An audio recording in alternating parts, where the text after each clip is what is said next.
no prospects, no future. JD joined the Marine Corps, used the GI Bill to attend college, then went to Yale and earned a law degree and shared his heartbreaking story in a best-selling book. Only in America is this story possible. But today, for many families, the American dream is now gone. And this is the team tough enough to bring it back.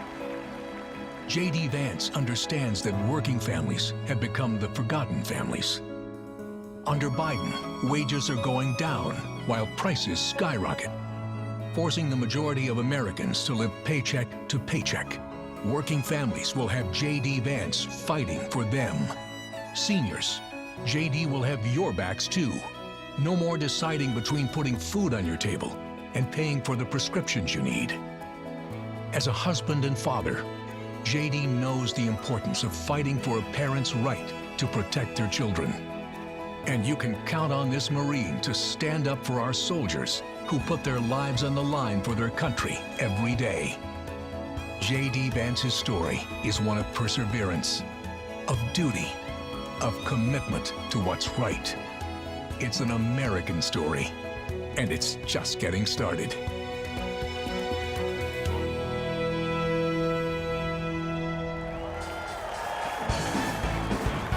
Ladies and gentlemen, please welcome Usha Vance.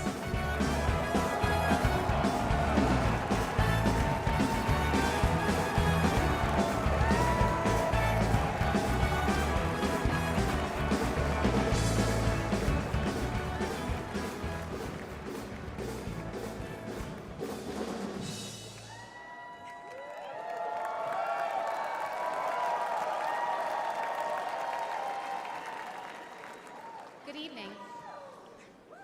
Good evening. When I was asked to introduce my husband, JD Vance, to all of you, I was at a loss. What could I say that hasn't already been said before? After all, the man was already the subject of a Ron Howard movie. JD has shared much of his life through his own eloquent words. In his book, Hillbilly Elegy, during his Senate campaign, and now as a sitting United States Senator.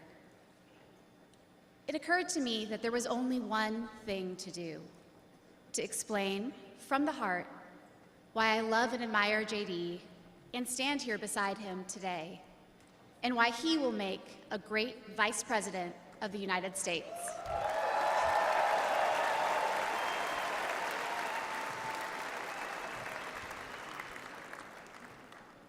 I met JD in law school when he was fresh out of Ohio State, which he attended with the support of the GI Bill.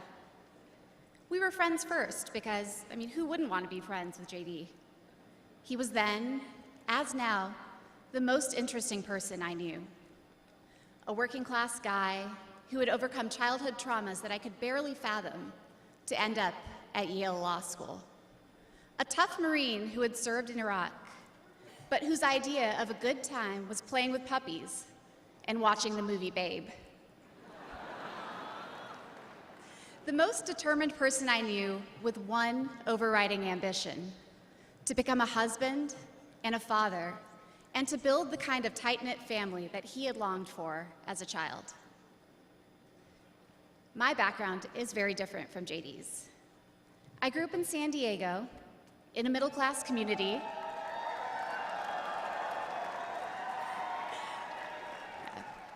with two loving parents, both immigrants from India, and a wonderful sister.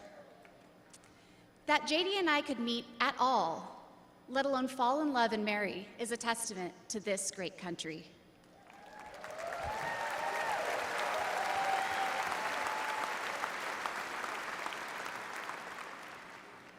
It is also a testament to JD, and it tells you something about who he is. When JD met me, he approached our differences with curiosity and enthusiasm. He wanted to know everything about me, where I came from, what my life had been like.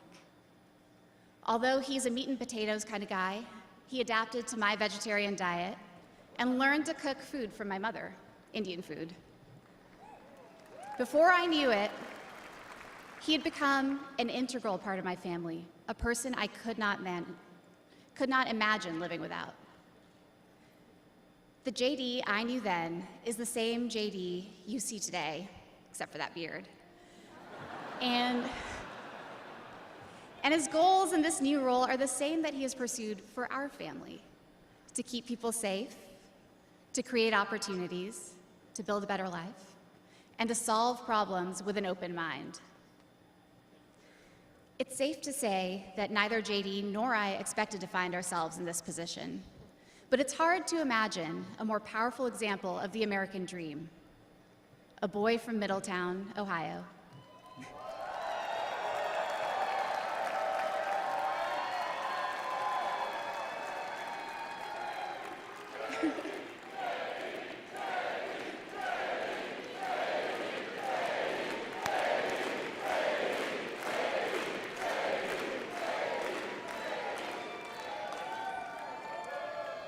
Raised by his grandmother through tough times, chosen to help lead our country through some of its greatest challenges.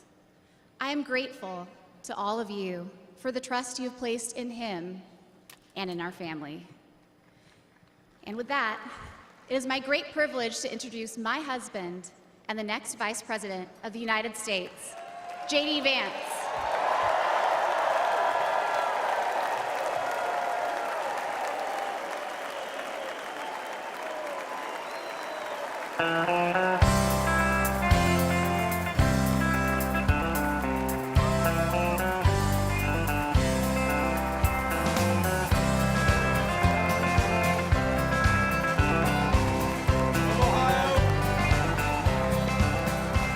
Why don't we liberate these United States? We're the ones who need it worst.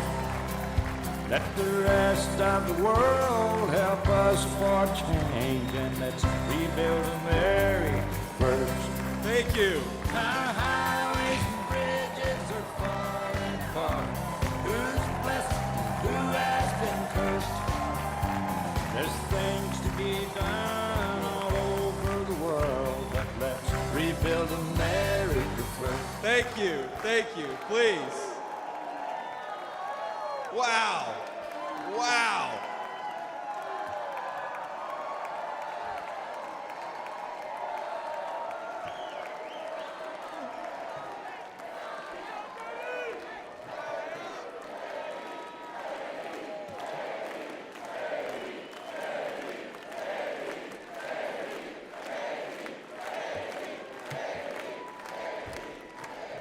Yeah. First of all, aren't I a lucky guy? Isn't she lovely? Isn't that amazing?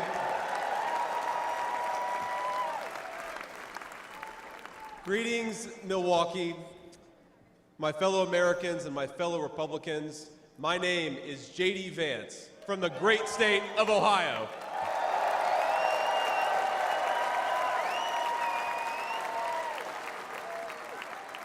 Tonight,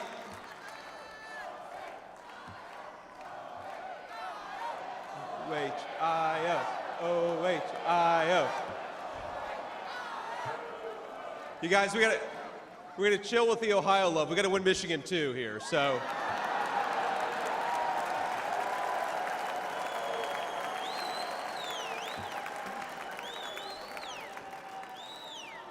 My friends, tonight is a night of hope, a celebration of what America once was, and with God's grace, what it will soon be again.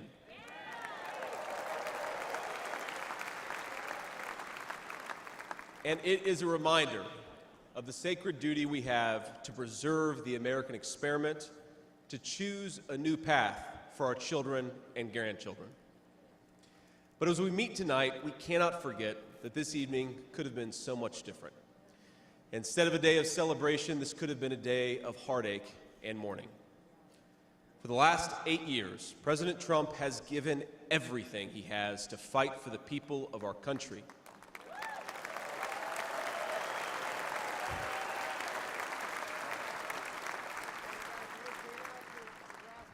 He didn't need politics, but the country needed him. Did it? Now, prior to running for president, he was one of the most successful businessmen in the world. He had everything anyone could ever want in a life. And yet, instead of choosing the easy path, he chose to endure abuse, slander, and persecution. And he did it because he loves this country.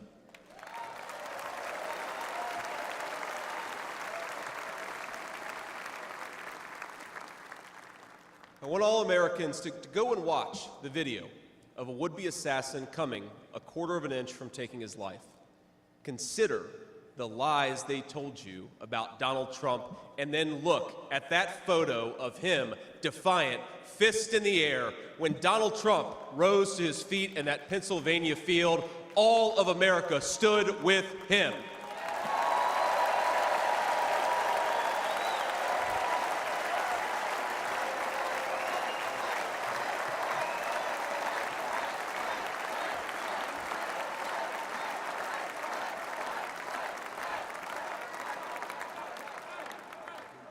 And what did he call us to do for our country? To fight for America.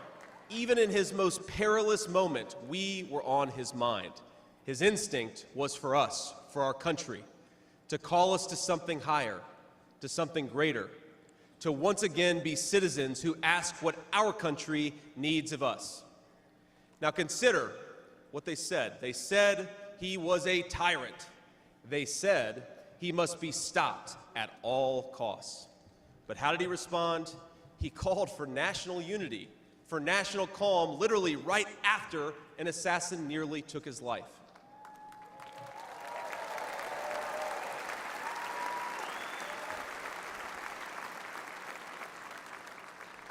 He remembered the victims of the terrible attack, especially the brave Corey Comparatori, who gave his life to protect his family. God bless him.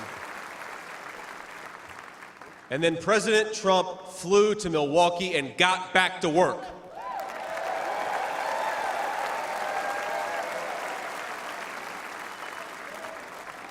Now that's the man I've gotten to know personally over the last few years. He is tough, and he is, but he cares about people. He can stand defiant against an assassin one moment and call for national healing the next. He is a beloved father and grandfather, and of course, a once-in-a-generation business leader. He's the man who is feared by America's adversaries, but 2 nights ago, and I'll share a moment, said goodnight to his 2 boys, told them he loved them, and made sure to give each of them a kiss on the cheek. And I will say, Don and Eric squirmed the same way my 4-year-old does when his daddy tries to give him a kiss on the cheek. Sorry, guys. He is all those things, but tonight we celebrate he is our once and future President of the United States of America.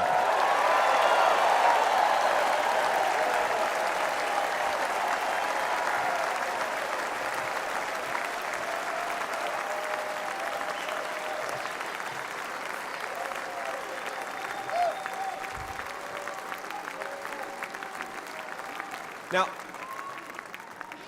I want to respond to his call for unity myself.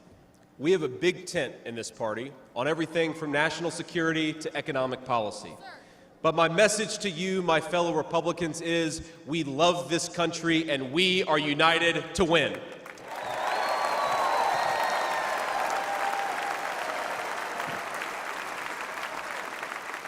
Right. Now, I think our disagreements actually make us stronger. That's what I've learned in my time in the United States Senate, where sometimes I persuade my colleagues and sometimes they persuade me. And my message to my fellow Americans, those watching from across the country, is shouldn't we be governed by a party that is unafraid to debate ideas and come to the best solution?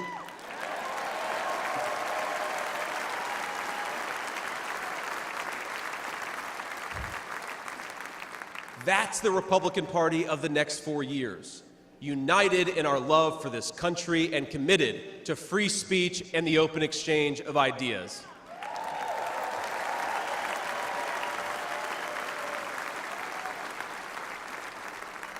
And so tonight, Mr. Chairman, I stand here humbled, and I'm overwhelmed with gratitude to say, I officially accept your nomination to be Vice President of the United States of America.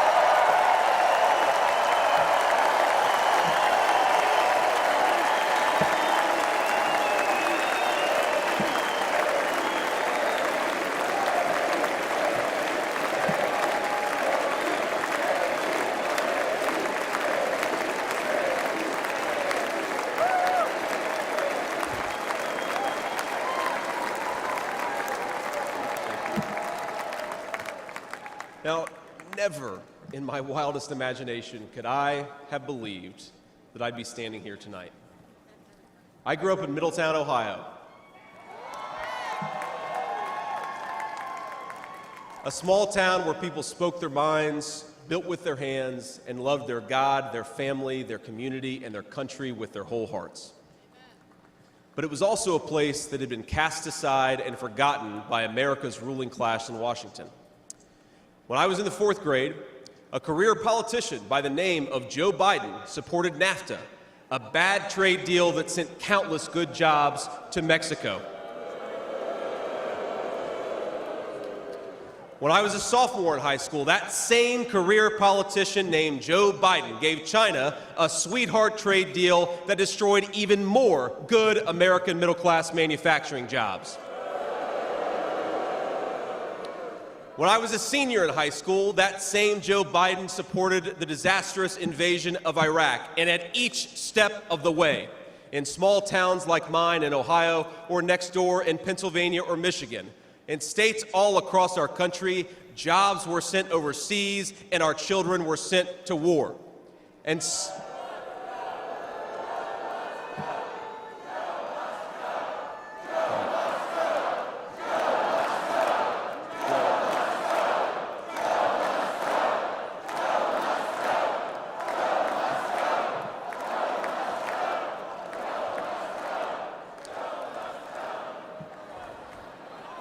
I agree. And somehow, a real estate developer from New York City by the name of Donald J. Trump was right on all of these issues while Biden was wrong.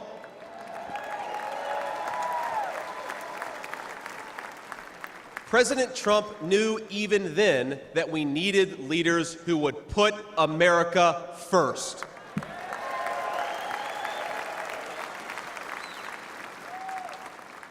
Now, thanks to these policies that Biden and other out-of-touch politicians in Washington gave us, our country was flooded with cheap Chinese goods, with cheap foreign labor, and in the decades to come, deadly Chinese fentanyl. Joe Biden screwed up, and my community paid the price. Now, I was lucky. Despite the closing factories and the growing addiction in towns like mine, in my life, I had a guardian angel by my side. She was an old woman who could barely walk, but she was tough as nails. I called her Mamaw, the name we hillbillies gave to our grandmothers.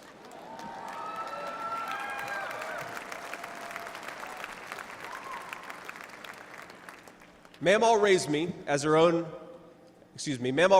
as my mother struggled with addiction.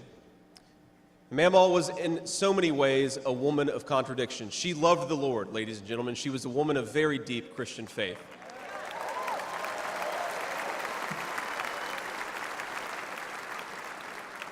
But she also loved the F word. I'm not kidding. She could make a sailor blush. Now, she once told me, when she found out that I was spending too much time with a local kid who was known for dealing drugs, that if I ever hung out with that kid again, she would run him over with her car.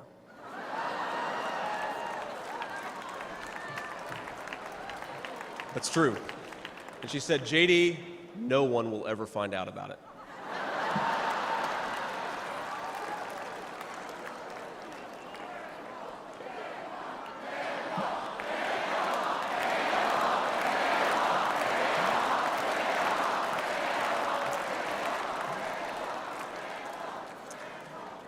Now, thanks to that Mamaw, things worked out for me. After 9/11, I did what thousands of other young men my age did in that time of soaring patriotism and love of country. I enlisted in the United States Marines.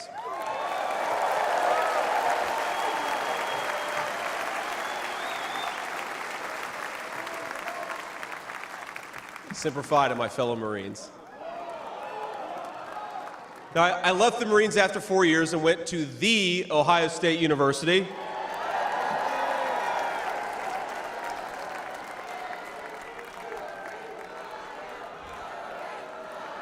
I'm sorry, Michigan, I had to get that in there.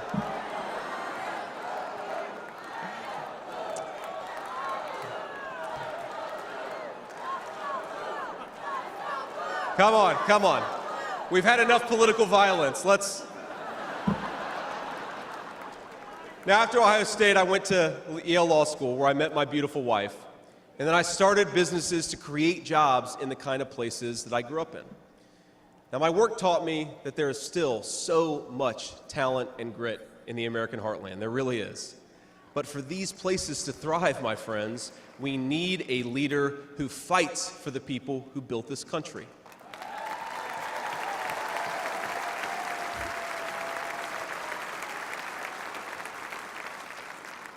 We need a leader who's not in the pocket of big business, but answers to the working man, union and non-union alike.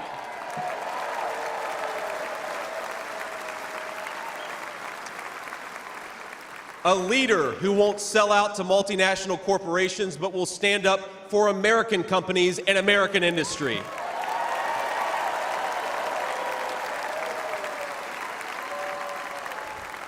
A leader who rejects Joe Biden and Kamala Harris's Green New scam and fights to bring back our great American factories. We need President Donald J. Trump.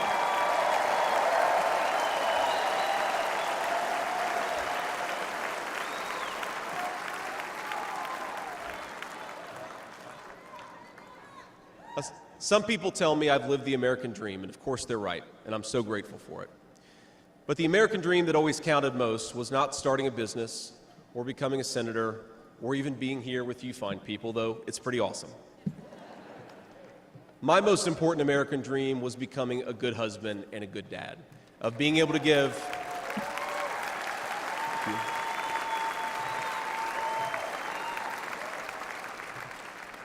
I wanted to give my kids the things that I didn't have when I was growing up, and that's the accomplishment that I'm proudest of. That tonight, I'm joined by my beautiful wife, Usha, an incredible lawyer and a better mom, and our three beautiful kids, Ewan, who's 7, Vivek, who's 4, and Mirabelle, who's 2. Now, they're back at the hotel, and kids, if you're watching, Daddy loves you very much, but get your butts in bed. It's 10 o'clock.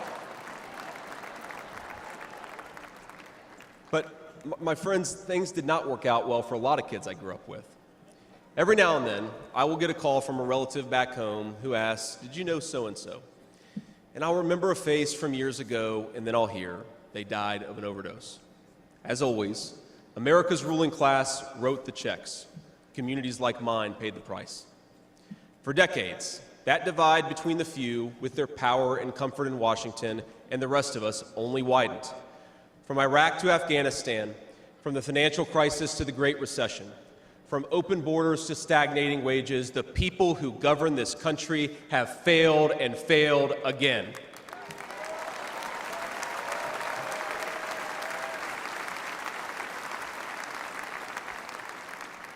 That is, of course, until a guy named Donald J. Trump came along.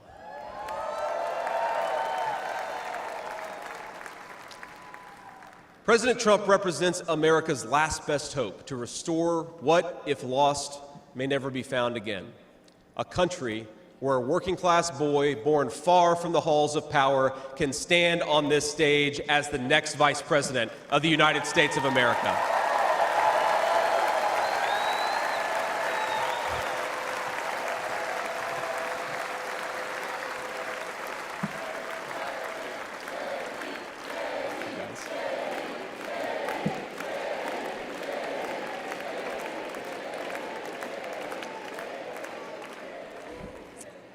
But my fellow Americans here in this stage and watching at home, this moment is not about me, it's about all of us, and it's about who we're fighting for.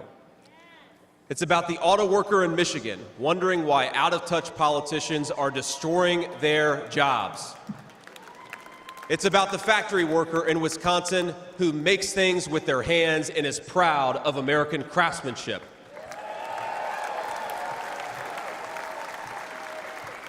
It's about the energy worker in Pennsylvania and Ohio who doesn't understand why Joe Biden is willing to buy energy from tin-pot dictators across the world when he could buy it from his own citizens right here in our own country.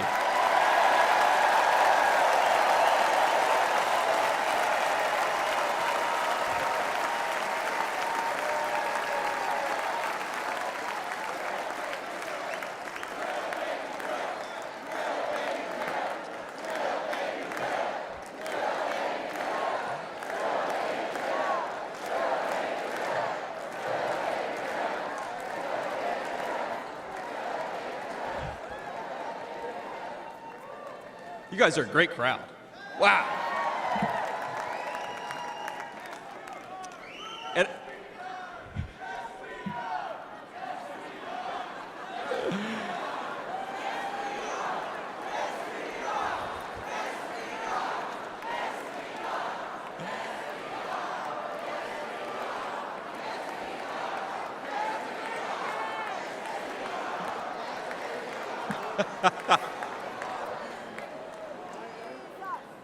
And it's about, our movement is about single moms like mine who struggled with money and addiction but never gave up. And I'm proud to say that tonight my mom is here, 10 years clean and sober. I love you, Mom.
And you know, Mom, I was thinking, it'll be 10 years officially in January of 2025, and if President Trump's okay with it, let's have the celebration in the White House.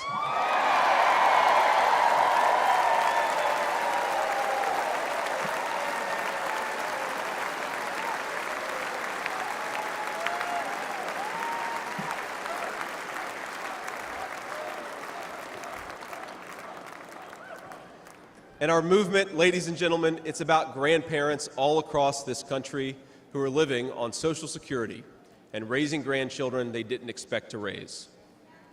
And while we're on the topic of grandparents, let me tell you another Mamaw story. Now, my Mamaw died shortly before I left for Iraq in 2005. And when we went through her things, we found 19 loaded handguns. They were...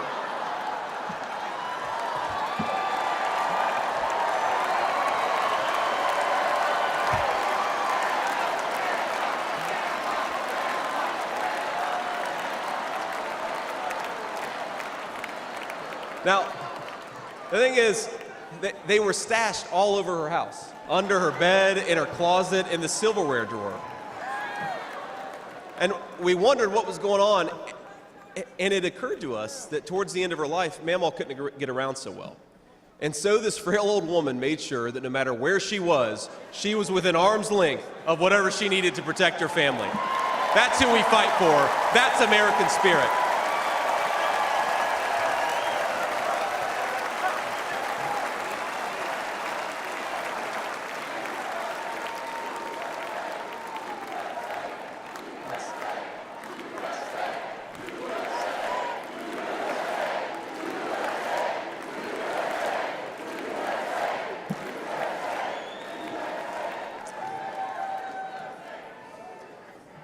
Now, Joe Biden has been a politician in Washington for longer than I've been alive, 39 years old. Kamala Harris is not much further behind. For half a century, he's been the champion of every major policy initiative to make America weaker and poorer. And in 4 short years, Donald Trump reversed decades of betrayals inflicted by Joe Biden and the rest of the corrupt Washington insiders.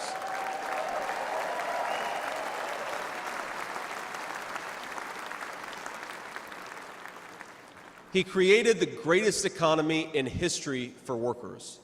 Really was amazing. There's this chart that shows worker wages, and they stagnated for pretty much my entire life until President Donald J. Trump came along.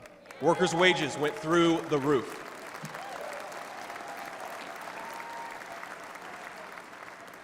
And just imagine what he's going to do when we give him 4 more years.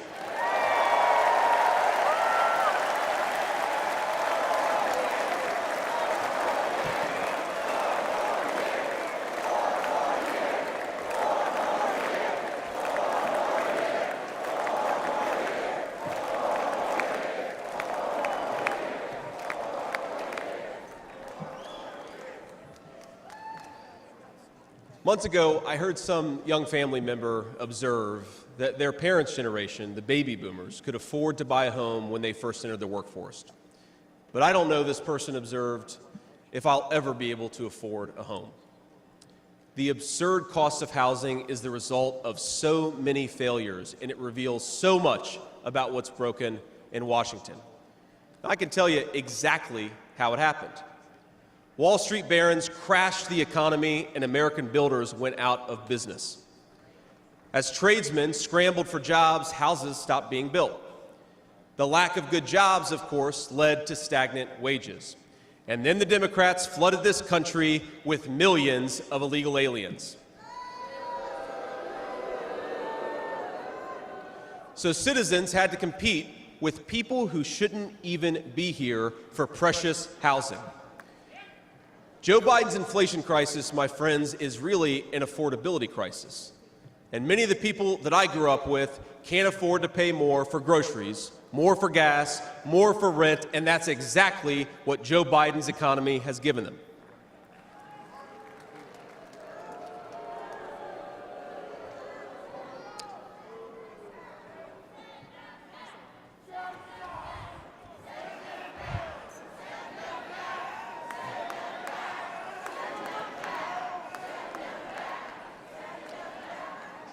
So prices soared, dreams were shattered, and China and the cartels sent fentanyl across the border, adding addiction to the heartache. But ladies and gentlemen, that is not the end of our story. We've heard about villains and their victims. I've talked a lot about that, but let me tell you about the future. President Trump's vision is so simple and yet so powerful. We're done, ladies and gentlemen, catering to Wall Street. We'll commit to the working man.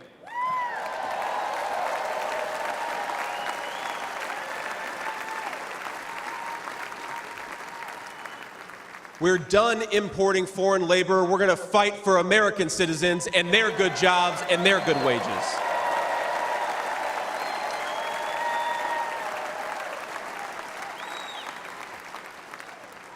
We're done buying energy from countries that hate us. We're going to get it right here from American workers in Pennsylvania and Ohio and across the country.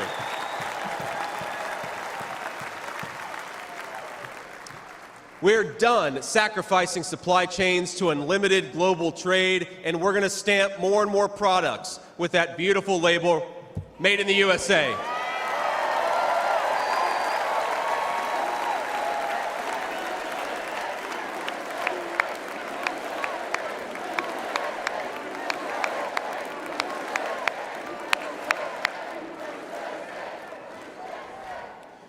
We're going to build factories again, put people to work making real products for American families made with the hands of American workers. Together, we will protect the wages of American workers and stop the Chinese Communist Party from building their middle class on the backs of American citizens.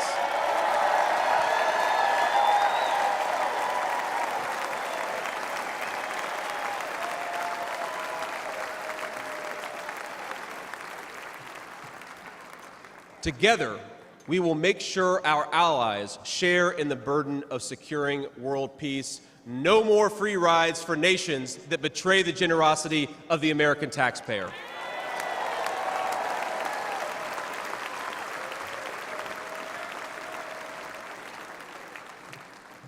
Together, we will send our kids to war only when we must. But as President Trump showed with the elimination of ISIS and so much more, when we punch, we're going to punch hard.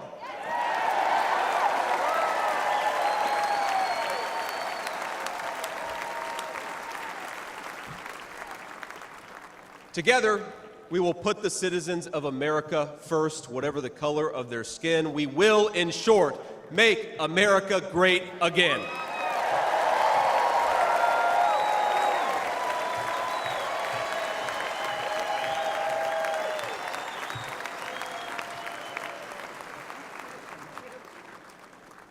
You know, one of the things that you hear people say sometimes is that America is an idea.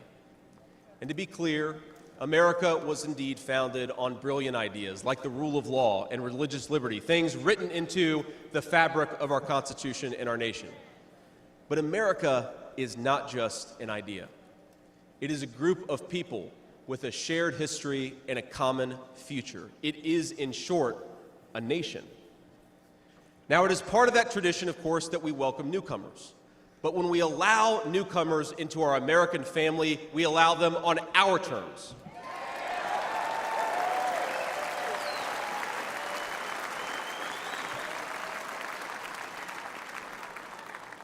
That's the way we preserve the continuity of this project from 250 years past to hopefully 250 years in the future.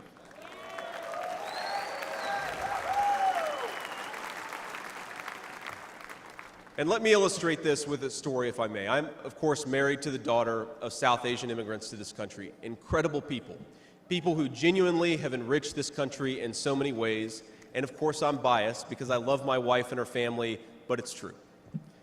Now, when I proposed to my wife, we were in law school, and I said, honey, I come with $120,000 worth of law school debt and a cemetery plot on a mountainside in eastern Kentucky.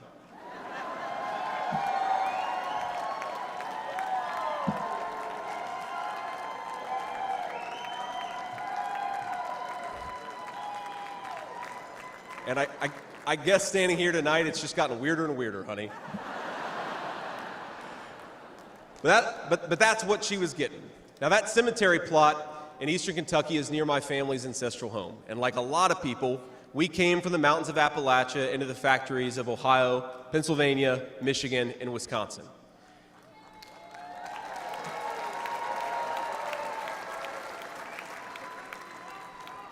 Now, that's Kentucky coal country, one of the 10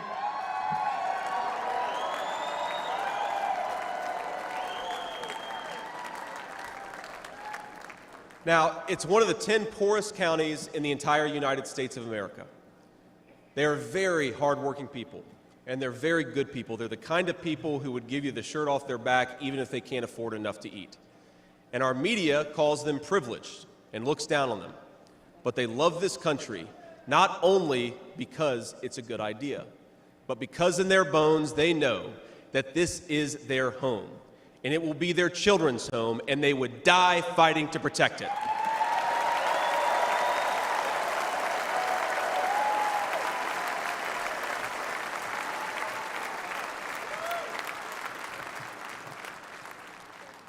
That is the source of America's greatness.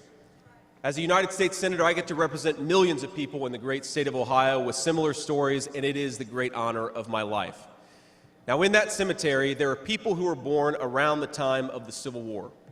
And if, as I hope, my wife and I are eventually laid to rest there, and our kids follow us, there will be 7 generations just in that small mountain cemetery plot in eastern Kentucky. 7 generations of people who have fought for this country, who have built this country, who have made things in this country, and who would fight and die to protect this country if they were asked to.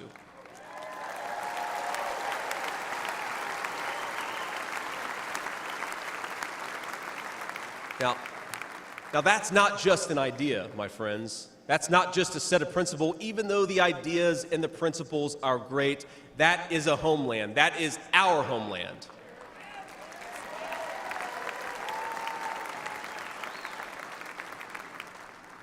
People will not fight for abstractions, but they will fight for their home.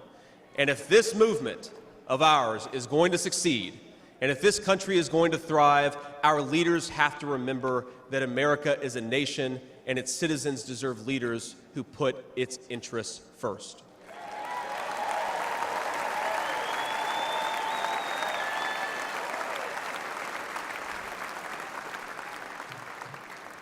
Now, we won't agree on every issue, of course, not even in this room. We may disagree from time to time about how best to reinvigorate American industry and renew American family. That's fine. In fact, it's more than fine. It's good. But never forget that the reason why this united Republican Party exists, why we do this, why we care about those great ideas and that great history, is that we want this nation to thrive for centuries to come.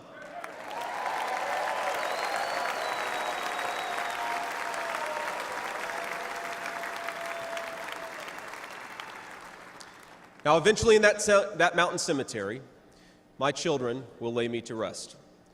And when they do, I would like them to know that thanks to the work of this Republican Party, the United States of America is as strong and as proud and as great as ever.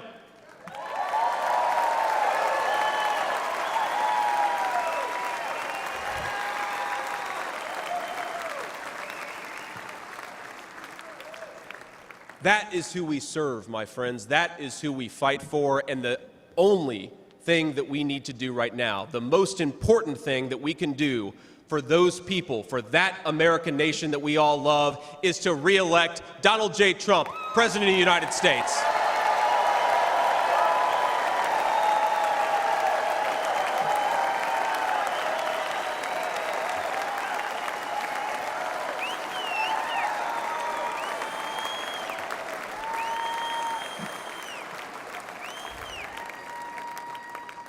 Mr. President, I will never take for granted the trust you have put in me.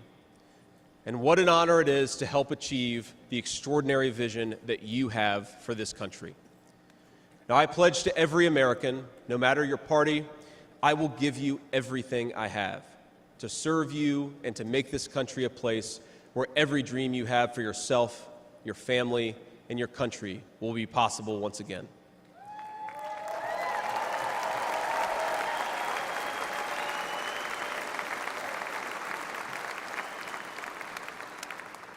And I promise you one more thing.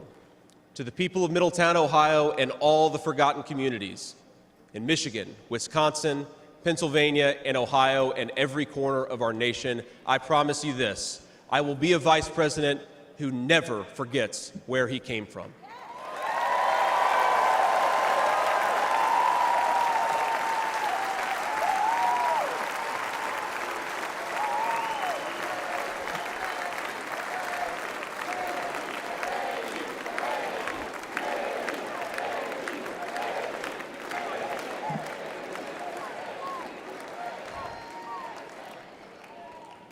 And every single day for the next 4 years, when I walk into that White House to help President Trump, I will be doing it for you, for your family, for your future, and for this great country. Thank you. God bless all of you, and God bless our great country.